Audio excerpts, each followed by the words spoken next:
Turn 1, third gear. Your braking point for the first part of the Senna S depends on your braking performance and comfort with oversteer at turn-in. I'm braking just after the 50 marker and carrying my braking all the way down to apex. Since the track is banked steeply to the inside, the left front will be prone to locking. If you're at the far right of the track approaching the braking zone, then turn in slightly to avoid running out of track on the right when the track edge moves before turn-in, which is what you'll want to do as late as you can since this left-hander is actually a decreasing radius corner and the apex is very late. The apex is after the green concrete ends, but try to stay off the curb at apex as there is a rise on the curbing that will cause the front end of the SRF to pogo quite badly. Return to power as quickly as you can to set up for turn 2.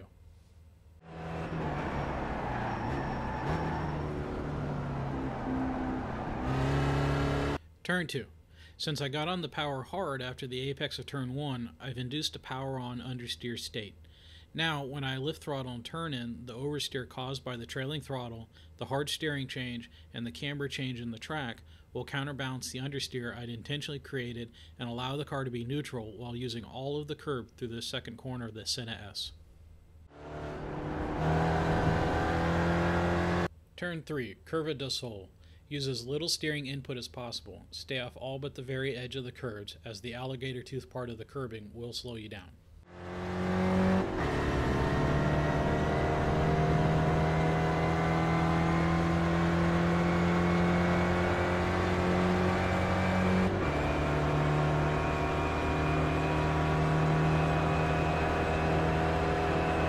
Turn 4, third gear. I'm braking just at the end of this access road. The track is downhill to turn in, so oversteer is likely. Try to apex on this decreasing radius corner at the end of the access road that's on the inside. Carry your radius through turn 5 and use as little steering change as possible.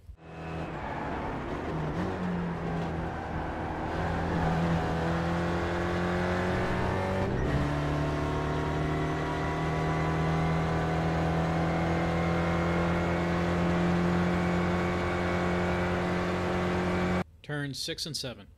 Turn in fairly early so that you can avoid the big crest on the left of the track. Brush brake. Lighter and longer is better than harder and shorter here. Try to carry a single radius through both corners. Feed in power as soon as you can, but not as early as I did so that you don't have to cut the throttle on exit like I did.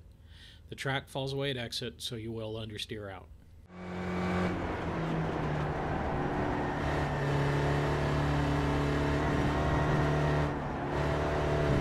Turn 8, third gear.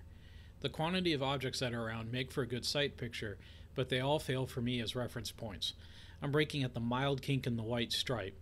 Use all of the curbing and the cross-hatching at apex. This was clean and not a 1X.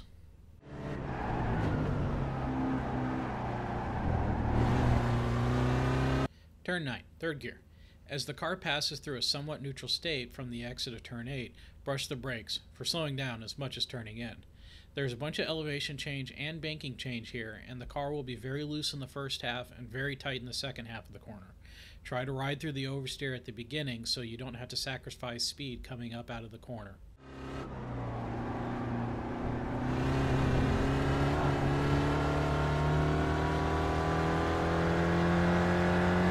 Turn 10, second gear. Brake as you approach the tree on the left side of the track. As is usual at this track, there's a dip after turn-in and then a rise after apex, so again, you'll be loose on entry and tight on exit.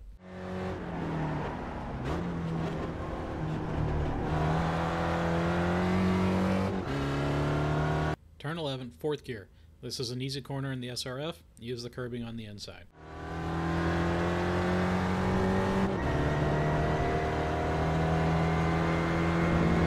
Turn 12, second gear. You can use the cross-hatching runoff on the right.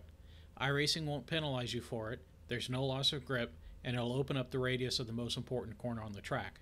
I'm not using it since it's not part of the track surface and it doesn't feel right to me. It's a personal choice. Obviously, it is up to you if you want to use that runoff. I'm braking as I approach the last two grass splotches on the right.